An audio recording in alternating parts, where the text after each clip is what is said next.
praktek politik uang ini juga menjadi musuh bersama, bukan musuhnya KPU saja, bukan musuhnya Bawaslu saja. Peserta pemilu pun sebenarnya harus memusuhi dengan adanya praktek politik uang ini.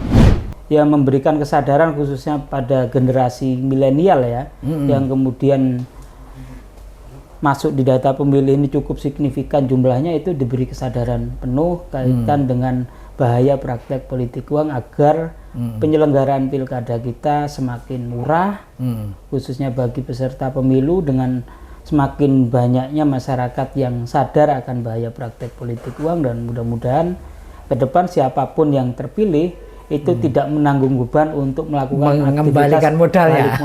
Iya, iya.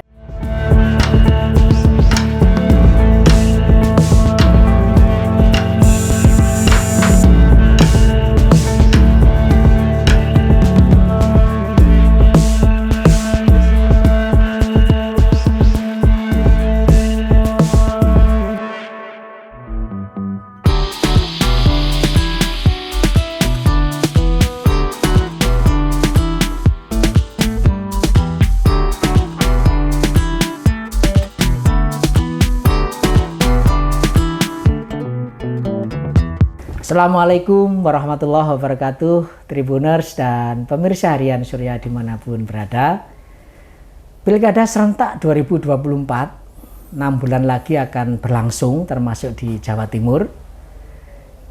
Untuk membahas persiapan Pilkada serentak 2024, saat ini saya Tri Mulyono, pemimpin redaksi Tribun Jatim Network, telah bersama Pak Aang Hunayfi, Ketua Komisi Pemilihan Umum Daerah Provinsi Jawa Timur. Assalamualaikum warahmatullahi wabarakatuh, Pak. Waalaikumsalam warahmatullahi wabarakatuh. Kayaknya lebih pas saya panggil Mas ini ya, Mas, karena cukup muda ini, Pak. Mas Aang, sejauh ini sudah sampai tahap apa nih persiapan Pilkada serentak yang akan berlangsung 27 November 2024, Mas Aang? Iya, Mas Tri. Jadi untuk beberapa waktu yang sedang berjalan sekarang ini, memang kami dengan jajaran kabupaten kota yang ada di Jawa Timur sedang mempersiapkan khususnya penyiapan sumber daya manusia penyelenggara pemilu di 666 kecamatan beserta 8.484 desa kelurahan se-Jawa Timur terkait dengan jajaran PPK maupun PPS. Di sisi lain juga di waktu ini juga kami sudah buka pendaftaran khusus bagi bakal calon dari jalur perseorangan, yang kemudian diberi waktu sesuai dengan peraturan KPU nomor 2 tahun 2024 khususnya tentang tahapan pemilu, yaitu untuk jalur perseorangan itu penyerahan syarat pencalonannya itu lebih awal, dan sekarang ini mulai tanggal 8 sampai tanggal 12 bulan Mei itu diberikan ruang pada seluruh masyarakat atau pihak yang ingin mencalonkan diri dari jalur perseorangan itu datang lebih awal di KPU antara 8 sampai 12 untuk menyerahkan dokumen syarat dukungan, karena calon perseorangan itu pembuktian dukungannya itu dari kartu tanda penduduk sejumlah 6,5% dari seluruh. Artinya total sekitar 2 jutaan ya, mengingat DPT di Jawa Timur 31.400.000 sekian itu ya. Iya. Mengingat calon itu kan, calon perseorangannya cukup berat ya Mas Aang ya, kelihatan 6, artinya 2 juta dan harus tersebar di 20 kota kabupaten. 50% ya. 50% ya. Jumlah kabupaten kota di Jawa Berkaca Timur. pada pilgub sebelumnya belum ada ya calon dari perseorangan, Mas Aang ya. Bagaimana dengan 2008 Jawa Timur pernah punya calon perseorangan. Tapi yang 2019, 2018 itu untuk pilgub Jawa Timur belum ada ya. Belum ada calon dari jalur perseorangan. Kalau dari KPU sendiri, Mas, sebetulnya calon perseorangan ini kan mewakili representasi yang di luar politik ya. Bagi perjalanan kedewasaan politik di satu daerah itu memang efektif, Mas. Lebih baik kalau ada calon perseorangan, Mas Aang, menurut Mas Aang. Ya, itu tergantung seseorang untuk berkalkulasi sendiri akan karir politiknya. Jadi tapi yang jelas regulasi memberikan ruang untuk calon kepala daerah baik itu level gubernur maupun bupati wali kota dibuka dari jalur independen atau perseorangan itu. Ya, oke. Mas Aang, kemarin kita juga sukses menyelenggarakan pemilu legislatif dan pemilu presiden secara serentak ya, Pak Aang ya. Berkaca dari kesuksesan pemilu kemarin, terlepas ada plus minusnya gitu ya. Kira-kira crucial point apa, Mas Aang, yang nanti bisa dijadikan evaluasi sehingga di Pilkada serentak 2024 ini nanti lebih berjalan lebih baik gitu, Mas Aang? Jadi dari sisi penyelenggaraan mungkin kita harus mengevaluasi kaitan dengan data pemilih yang kita pakai 2024 kemarin, karena harus diakui harus ada updating terkait dengan data pemilih di setiap daerah, setiap kabupaten kota sampai tingkatan terkecil kelurahan misal, itu harus diupdate kembali. Oleh karenanya dalam beberapa waktu ke depan jajaran kami juga akan merekrut yang namanya petugas coklit untuk memutakhirkan data pemilih guna dipakai untuk penyelenggaraan Pilkada serentak 2024. Itu yang utama sebenarnya, karena untuk Pilkada 2024 jumlah TPS-nya pun nantinya akan berbeda dengan pemilu legislatif maupun Pilpres 2024. Untuk jumlahnya lebih banyak TPS-nya lebih banyak daripada praktek pelaksanaan pemilu kemarin. Itu yang perlu kita evaluasi kaitan dengan data pemilih, karena memang membutuhkan update karena durasinya cukup panjang waktu proses penyusunan daftar pemilih untuk pemilu 2024 itu kan sekitar tahun 2023. Itu sedangkan sekarang untuk pelaksanaannya kan nanti 27 November, artinya diperlukan untuk updating kaitan dengan data pemilih. Kemudian belajar dari pengalaman pelaksanaan pemilu maupun pemilihan kepala daerah, kita juga harus mengantisipasi tren biasanya pasca pemilu ini. Ketika pilkada, kalau belajar dari sebelumnya itu trennya menurun. 2020 itu 70, partisipasi pemilih ya, Pak. Partisipasi pemilih itu 71%. Sedangkan pemilu presiden, pemilu legislatif itu angka partisipasi di angka 83%. Harapan kami partisipasi itu tetap selaras antara pemilu maupun pemilihan kepala daerah, jaraknya tidak terlalu signifikan. Ya. Bahkan di kota Surabaya misalnya, Mas Aang, itu hanya 60% untuk pilwali ya, gitu ya. Kira-kira apa, Mas, yang akan dilakukan untuk meningkatkan partisipasi pemilih ini nanti di Pilkada serentak? Jadi aktivitas masing-masing peserta pemilu itu juga memberikan support untuk kehadiran pemilih, karena harus diakui kalau pemilu legislatif itu kan jumlah kontestannya kan lebih banyak. Jumlah peserta pemilu dari masing-masing calon legislatif itu kan melakukan, sedangkan pilkada ini jumlah paslonnya kan 5 gitu kan, atau hanya ada 2 dan lain sebagainya, atau bahkan di beberapa titik di Jawa Timur pernah punya pengalaman ada calon tunggal dan lain sebagainya. Itu yang kemudian memberikan poin kaitan dengan partisipasi. Oleh karenanya ke depan KPU juga berupaya sedemikian rupa menggandeng berbagai pihak untuk meningkatkan partisipasi, khususnya untuk pilgub maupun pemilihan bupati wali kota. Terutama untuk pemilih yang milenial, Mas Aang, itu sangat minim sekali ya kalau data yang kemarin disampaikan oleh KPU di Surabaya misalnya. Khusus untuk pemilih milenial ini apa, Mas Aang, yang kira-kira efektif ya untuk meningkatkan partisipasi mereka gitu? Apakah sosialisasi di media sosial barangkali lebih digencarkan atau ada cara lain? Ya, sosialisasi di media sosial tidak mungkin bisa kita hindari untuk sekarang, era digital sekarang ini kan.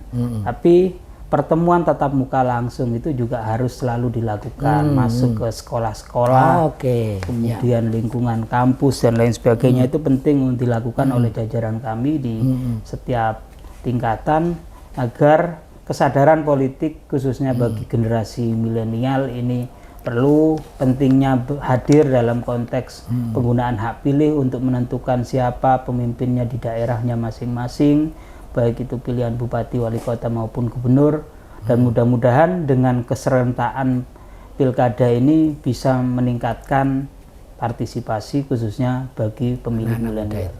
Mas Aang, ini kan komisioner KPU Jatim di masa transisi ya, dari 7 ya Mas ya, 7 komisioner, 2-nya yang incumbent gitu ya. Mas Aang sendiri baru bergabung menjelang pemilu serentak kemarin. Apakah ini tidak menjadi kendala Mas untuk persiapan pemilu kemarin atau bahkan pilkada saat ini Mas?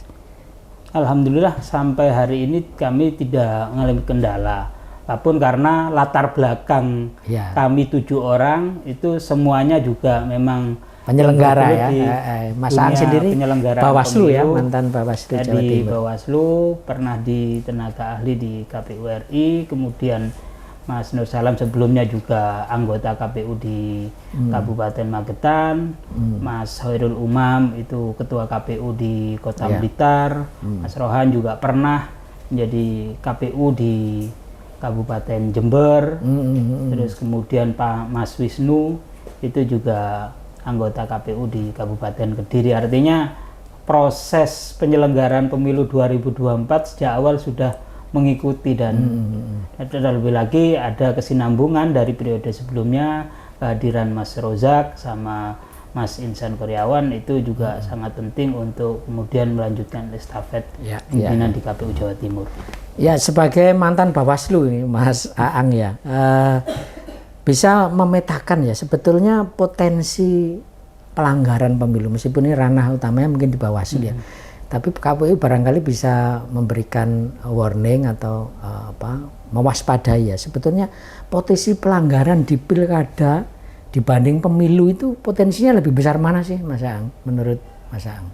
Karena pesertanya lebih banyak pemilu legislatif maupun pemilu presiden kan, khususnya legislatif, tentu pemilu legislatif rawan pelanggarannya lebih tinggi. Malah pemilu ya karena kan melibatkan banyak peserta pemilu, masing-masing calon legislatif itu melakukan aktivitas, misal pemasangan alat peragam berwujud baliho dan lain sebagainya. Sedangkan pilkada ini yang diantisipasi ya kaitan dengan praktek yang dilakukan oleh masing-masing tim kampanye, bisa 2 tim kampanye, 3 tergantung pasangan calon yang ada kan nantinya. Itu yang kemudian sering muncul. Tapi tensi pilkada di beberapa daerah cenderung lebih tinggi daripada pemilu legislatif. Kalau legislatif itu konsentrasi pendukung itu terpecah belah karena banyaknya peserta. Banyak partai dan iya kan. Kemudian kalau untuk pemilu kepala daerah ini kan terkonsentrasi apalah nomor 1, nomor 2, nomor 3 terkonsentrasi maksimal di 5 pasangan calon lah. Kira-kira seperti itu. Jadi memang kalau kemudian ngomong potensi pelanggaran ya lebih banyak di 2024 untuk pemilu legislatifnya. Tapi tidak menutup kemungkinan di pemilu kepala daerah ini juga pasti ada kerawanan-kerawanan tersendiri.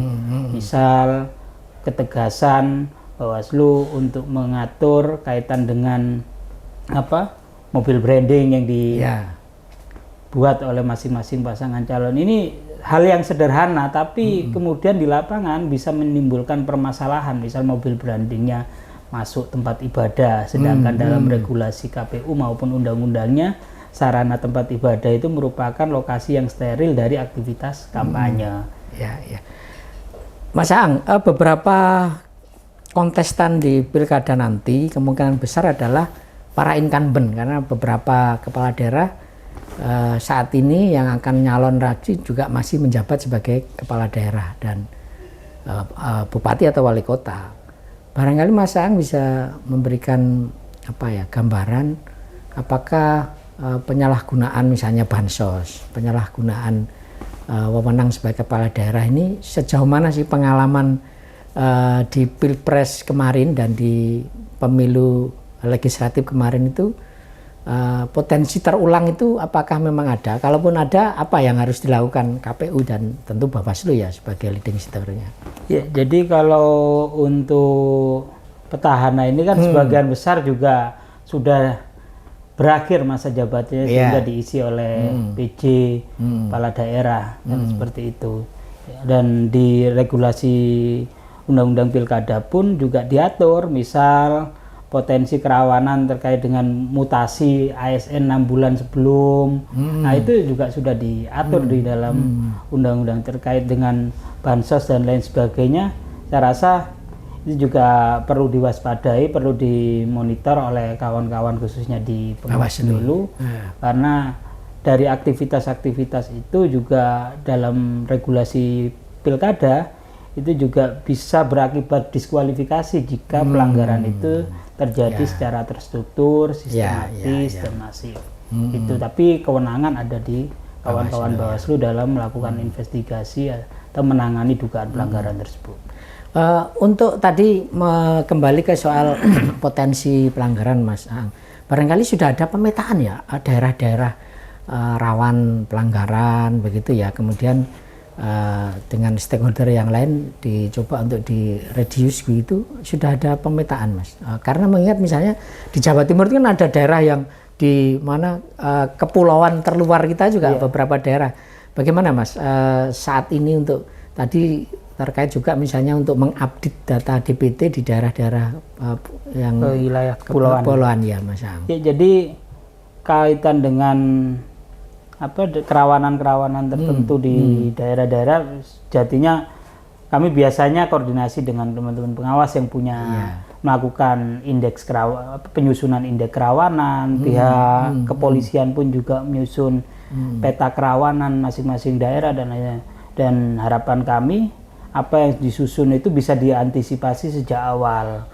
Misal di daerah-daerah yang biasanya konflik pilkadanya agak tinggi di wilayah Pulau Madura misalnya, itu harus ada atensi tersendiri bagi pihak keamanan maupun kawan-kawan KPU. Tapi prinsipnya KPU itu selaku ofisial untuk pelaksanaan pemilihan kepala daerah itu ya harus menegaskan bahwa KPU ini memang posisinya di tengah. Jangan sampai melakukan aktivitas yang diasumsikan itu berat sebelah. Nah, itu kunci karena dimanapun seperti permainan sepak bola, kalau kemudian wasitnya itu netral ya, tidak netral, pasti hasilnya skornya berapapun yang menang pasti ada gesekan di sana antar pendukung. Sama halnya dengan itu. Kalau di Jawa Timur ya daerah-daerah tertentu butuh atensi, tidak hanya soal kerawanan dari aspek keamanan ya, tapi kerawanan dari aspek kemudian alam, kemudian yang daerah rawan longsor itu juga menjadi perhatian, karena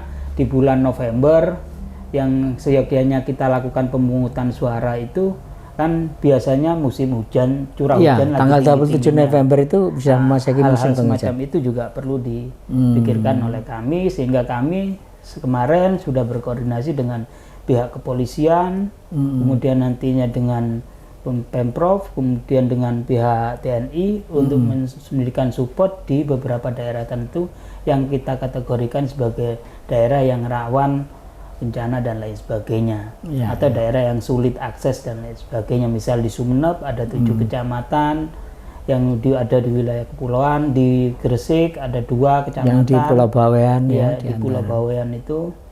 Hal-hal semacam itu memang perlu kita koordinasikan agar distribusi logistik yang kita rencanakan ini sampai lokasi sesuai dengan jadwal yang diharapkan dan tidak mengganggu tahapan pelaksanaan pemungutan.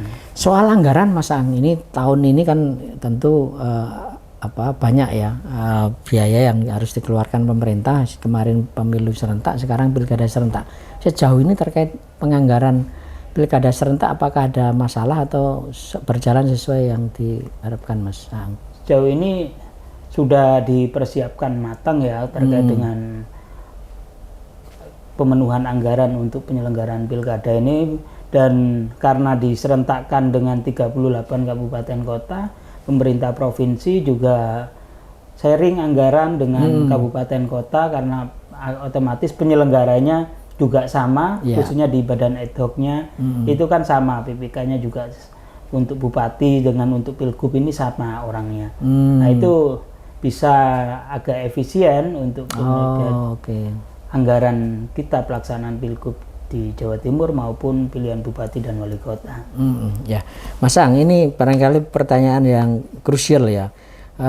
Beberapa pihak menyebut bahwa pelaksanaan pemilu serentak kemarin itu masih diwarnai dengan money politik gitu ya. Dan ini dikhawatirkan karena pelaksanaannya berbarengan, ini juga akan merembet di pilkada serentak ini. Nah, sebagai penyelenggara pemilu tentu Bawaslu yang memang punya kompetensi yang lebih intim terkait itu ya, tapi KPU sebagai penyelenggara pemilu agar praktek money politik ini tak terjadi, apa yang harus dilakukan, Mas? Ya, atau jangan-jangan karena 2024 untuk pemilu legislatifnya udah tinggi nanti boleh sekarang ya, para investornya udah nggak ada. Bisa jadi kan seperti itu. Sehingga praktek money politiknya sangat signifikan berkurangnya untuk pelaksanaan pilkada 2024. Nah, tapi apapun situasinya, KPU juga selalu mendengungkan kepada pemilih untuk menghindari praktek-praktek money politik uang, karena dalam ketentuan pilkada juga ada sanksi bagi para pihak yang melakukan aktivitas itu, dan mudah-mudahan ikhtiar yang dilakukan oleh semua pihak, karena harus diakui praktek politik uang ini juga menjadi musuh bersama, bukan musuhnya KPU saja, bukan musuhnya Bawaslu saja. Peserta pemilu pun sebenarnya harus memusuhi dengan adanya praktek politik uang ini. Karena ya signifikan daya rusak pelanggaran pemilu yang cukup tinggi itu ya politik uang. Politik uang itu sangat mempengaruhi, sehingga ya cara melawan kita harus bersama-sama. Edukasi pendidikan politik kepada pemilih, kepada seluruh masyarakat itu penting untuk terus dilakukan tanpa lelah, dan ya memberikan kesadaran khususnya pada generasi milenial ya, yang kemudian masuk di data pemilih ini cukup signifikan jumlahnya, itu diberi kesadaran penuh kaitan dengan bahaya praktek politik uang, agar penyelenggaraan pilkada kita semakin murah, khususnya bagi peserta pemilu, dengan semakin banyaknya masyarakat yang sadar akan bahaya praktek politik uang. Dan mudah-mudahan ke depan siapapun yang terpilih itu tidak menanggung beban untuk melakukan mengembalikan modal ya. Iya. Mas Ang, ini mungkin pertanyaan terakhir. Di pelaksanaan pilkada ini kan November, sementara pemerintahan berganti di bulan Oktober ya. Pak Jokowi akan purna tugas digantikan oleh Pak Prabowo. Menurut Mas Ang, apakah ini akan juga berdampak ya di dalam roda pemerintahan termasuk pelaksanaan pilkada? Kalaupun terjadi, kira-kira apa sih yang perlu diwaspadai? Kalau enggak, kira-kira malah bagus atau bagaimana ya, Mas Ang? Bisa kasih insight ke kami. Saya rasa transisi kepemimpinan di tingkatan nasional itu untuk kali ini akan lebih soft ya, dan kemudian pengaruh terhadap penyelenggaraan pilkada karena pergantiannya di bulan Oktober, di jelang-jelang hari pemungutan, itu juga tidak begitu signifikan untuk konteks penyelenggaraan pemilihan kepala daerah. Tapi semua pihak juga tetap harus mengantisipasi hal-hal yang mungkin dianggap nanti akan mencederai proses penyelenggaraan pilkada, sehingga nanti berujung pada penyelesaian sengketa hasil, gitu ya. Itu yang perlu dihindari. Di Jawa Timur ini punya historis pilkadanya kan sampai 3 kali selalu berbuntut panjang gitu, khususnya untuk pilgub. Pilgub itu 2008 kita sampai 3 kali pelaksanaan pemungutan suara ulang. Kemudian 2013 juga tidak jauh berbeda. Alhamdulillah 2018 Pilgub Jawa Timur tidak ada praktek pemungutan suara ulang yang didasarkan pada putusan Mahkamah Konstitusi. Tapi jangan lupa punya satu daerah yang harus melakukan pemungutan suara ulang 2018 di Kabupaten Sampang atas putusan Mahkamah Konstitusi. Jadi selalu seru ya kalau di Jawa Timur harus ini. Diantisipasi, dan mudah-mudahan nanti 38 kabupaten kota, 1 untuk pemilihan gubernur itu berjalan sebagaimana mestinya, tidak berimbas kepada perselisihan hasil di Mahkamah Konstitusi. Walaupun secara regulasi menurut undang-undang memang koridor hukum yang absah untuk melakukan komplain terhadap hasil penyelenggaraan pilkada itu memang ruangnya ada di Mahkamah Konstitusi. Baik Pak Ang Hunayfi, barangkali yang paling akhir silakan memberikan closing statement agar pilkada serentak 2024 27 November nanti berjalan lancar dan partisipasi pemilih makin tinggi. Silakan Pak Ang.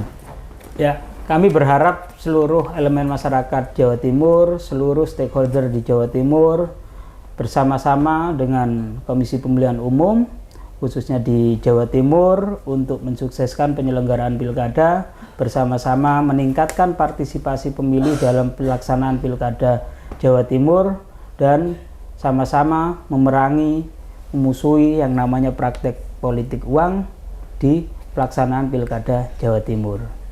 Itu yang menjadi harapan kami, dan mudah-mudahan siapapun yang nantinya akan terpilih memimpin Jawa Timur dan memimpin 38 kabupaten kota di Jawa Timur mampu memberikan kemaslahatan untuk warga Jawa Timur. Baik, Tribuners dan pemirsa Harian Surya dimanapun berada, siapapun yang terpilih nanti, kita berharap mereka punya hati dan pikiran yang sama untuk memajukan Jawa Timur. Saya Trimulyono undur diri dulu, sampai ketemu dengan tokoh-tokoh berikutnya. Kurang lebihnya mohon maaf. Assalamualaikum warahmatullahi wabarakatuh.